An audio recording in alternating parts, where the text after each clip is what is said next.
Hello everyone, welcome to my channel. Today we will solve class 9 maths chapter 6 lines and angles example number 5th. The question is, if a transversal intersects two lines such that the bisector of a pair of corresponding angles are parallel, then prove that the two lines are parallel. क्या बोल रहे हैं कि यहाँ हमें एक figure given है जिसमें पी क्यू और आर एस दो लाइन्स हमें गिवन है और ए डी क्या है, इनके अंदर ट्रांसवर्सल है, ठीक है। और जो बी ई रे है, ये बी और ये ई रे है, ये ए बी क्यू को बाइसेक्ट कर रही है।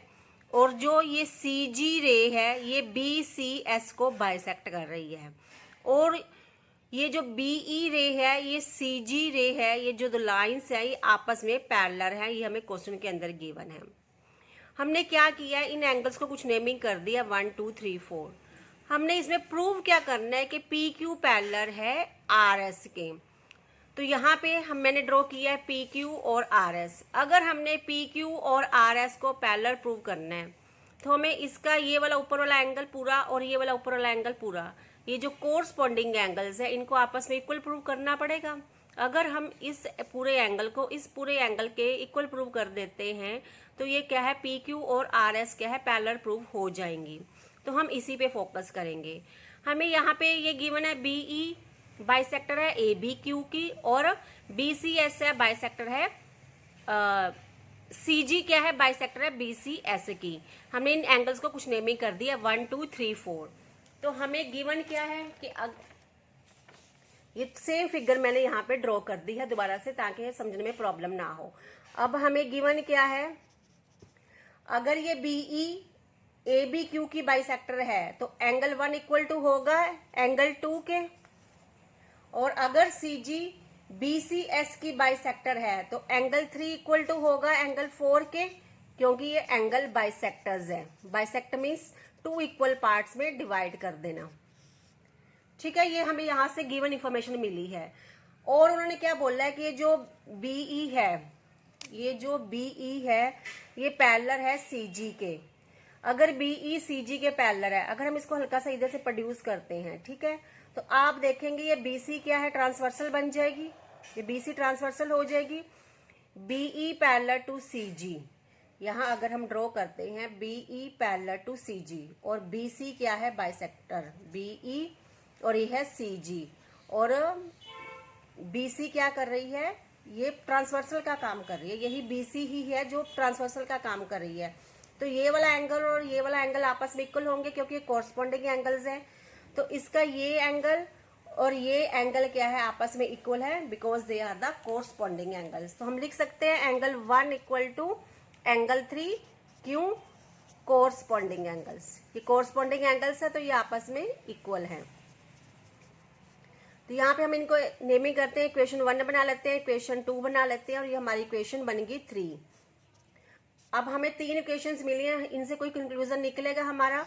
तो फ्रॉम इक्वेशन 1 2 एंड इक्वेशन 3, इनसे हमें क्या पता चला कि एंगल 1 इक्वल टू है एंगल 2 के। हम लिख लेते हैं एंगल 1 इक्वल टू एंगल 2, और एंगल 1 इक्वल टू एंगल 3 भी है। एंगल 1 इक्वल टू एंगल 3 भी है तो एंगल 2 के भी इक्वल हो गया।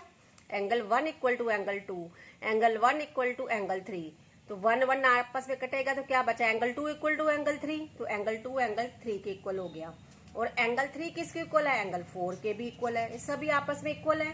तो मान लो कि किसकी इक्वल है, ये सभी ए के इक्वल है, ठीक है, सब सेम है।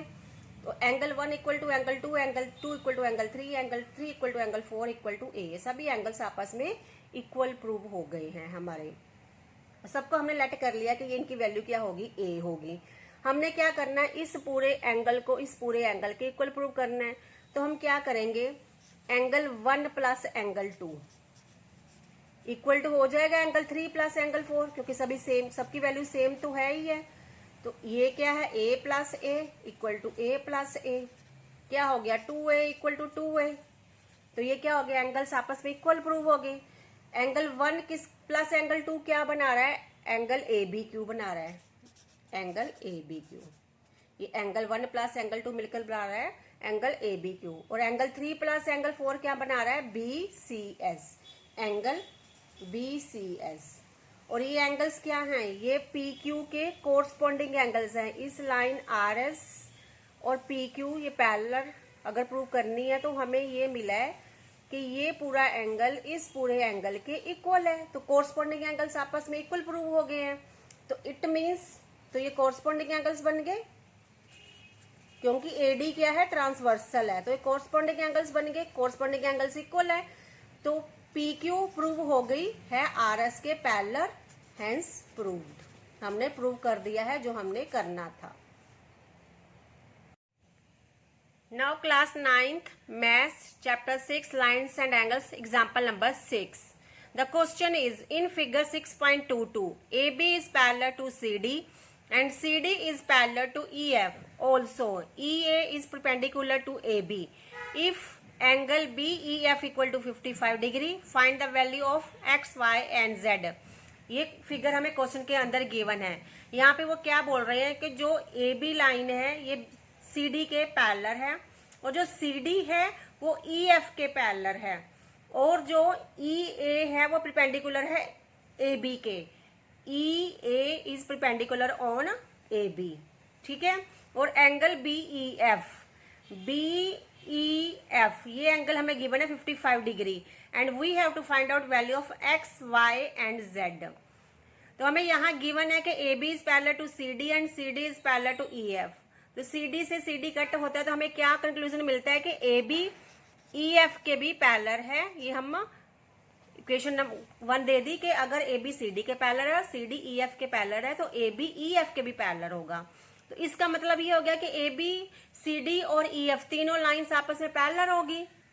AB CD के पैरेलल, CD EF के पैरेलल, AB EF के पैरेलल, सभी लाइंस आपस में पैरेलल हो गई हैं। हमने फाइंड आउट करना है X, Y और Z की वैल्यू को। अगर हम फोकस करें AB और CD पर, AB और CD क्या है, ये पैरेलल है आपस में, और इनके बीच में ट्रांसवर्सल क्या बन रहा है, ये BD ट्रांसवर्सल का काम कर रहा है, ठीक है। तो ये वाला एंगल अगर हम इसको थोड़ा सा मूव करें, ऐसे इस तरफ से देखें, AB is parallel to CD और BD क्या है, ट्रांसवर्सल है, तो ये वाला एंगल और ये एंगल क्या है, आपस में इक्वल होंगे, क्योंकि ये कोरस्पॉन्डिंग एंगल्स हैं, बन रहे हैं ना इन दो लाइंस में। ये ट्रांसवर्सल और X और Y क्या हो गए, आपस में कोरस्पॉन्डिंग एंगल्स हो गए, तो X इक्वल टू होगा Y के। लेकिन हमें ना तो X की वैल्यू पता है ना ही Y की। फिर आगे करते हैं, CD क्या है, EF के पैरेलल है, ये भी गिवन है। अगर CD EF के पैरेलल है और ये क्या है, ED या DE ट्रांसवर्सल है, सिर्फ इस पे फोकस करें CD और EF पर, ये क्या है, ट्रांसवर्सल है, तो angle Y plus angle 55 degree क्या होगा, 180 डिग्री, क्योंकि ये क्या है, सेम साइड ऑफ ट्रांसवर्सल है और इंटीरियर में है, मीन्स ये को इंटीरियर एंगल्स है, और को इंटीरियर एंगल्स सप्लीमेंट्री होते हैं या उनका सम 180 डिग्री होता है। तो एंगल Y प्लस 55 डिग्री होगा 180 डिग्री। तो हम लिखते हैं यहाँ पे, तो यहाँ से हम क्या करेंगे, Y की वैल्यू निकाल लेंगे पहले, फिर Y को X के इक्वल कर देंगे। तो यहाँ लिखते हैं CD पैरेलल है EF के, और क्या है, ये ED या DE इज ट्रांसवर्सल, ये ट्रांसवर्सल है, तो Y plus 55 degree equal to होगा 180 डिग्री, क्योंकि ये को इंटीरियर एंगल्स हैं या सेम साइड ऑफ ट्रांसवर्सल है, ये को इंटीरियर एंगल्स या सेम साइड ऑफ ट्रांसवर्सल। तो यहां से हमें Y मिलेगा 180 minus 55, Y equal to 135 degree. Y मिल गया हमें 135 डिग्री। अगर Y मिल गया तो हमें मान लो कि X भी मिल गया, क्योंकि X is equal to Y है। फिर से लिखते हैं, AB पैरेलल टू है CD के, AB is parallel to CD, and ये BD क्या है, ट्रांसवर्सल है, या DB इज ट्रांसवर्सल या BD इज ट्रांसवर्सल। अगर ये ट्रांसवर्सल है तो X इक्वल टू होगा Y के। क्यों इक्वल होगा, क्योंकि ये कोरस्पॉन्डिंग एंगल्स हैं, ये कोरस्पॉन्डिंग एंगल्स हैं। तो X की वैल्यू क्या आ गई हमारी, 135 degree equal to Y, sorry 135 degree equal to X। हमारी x की वैल्यू क्या आ गई 135 डिग्री आ गई, जो कि y की वैल्यू थी, सेम थे क्योंकि ये कॉरस्पॉन्डिंग एंगल्स और ये आपस में इक्वल है। अब हमने क्या फाइंड आउट करना है, हमने z फाइंड आउट करना है। फिर से हम देखते हैं, हमें ये CD और EF पैरेलल है, आपस में गिवन है, और क्या है ये DE ट्रांसवर्सल है। तो इसके अकॉर्डिंग ये वाला एंगल इस एंगल के इक्वल होगा, इस पूरे एंगल के इक्वल होगा। लेकिन हमें यहाँ पे z तो हमने निकालना ही है ऑलरेडी, और ये तो इसकी वैल्यू हमें पता नहीं है क्योंकि ये एंगल इस पूरे के इक्वल होगा, तो इसको हम यूज नहीं कर सकते। फिर हम क्या यूज कर सकते हैं और देखते हैं हम। मैंने सेम फिगर को यहाँ पे ड्रॉ किया है, ठीक है, ताकि प्रॉब्लम ना हो। अब हम z पे फोकस करेंगे।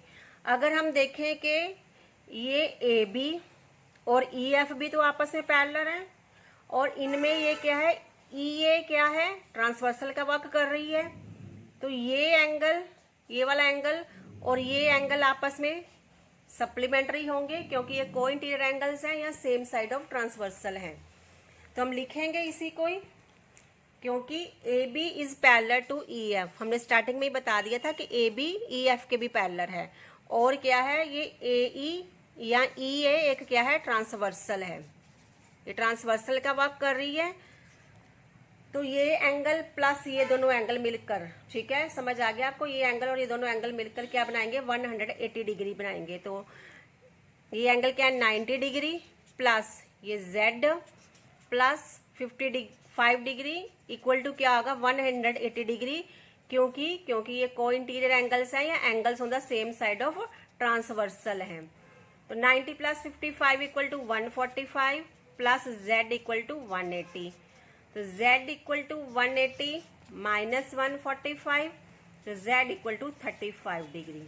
तो हमने z की वैल्यू भी फाइंड आउट कर दी है विच इज 35 डिग्री। तो क्वेश्चन यहाँ पे कंप्लीट हो गया और हमें सभी एग्जांपल्स, इस चैप्टर के सभी एग्जांपल्स को सॉल्व कर लिया है।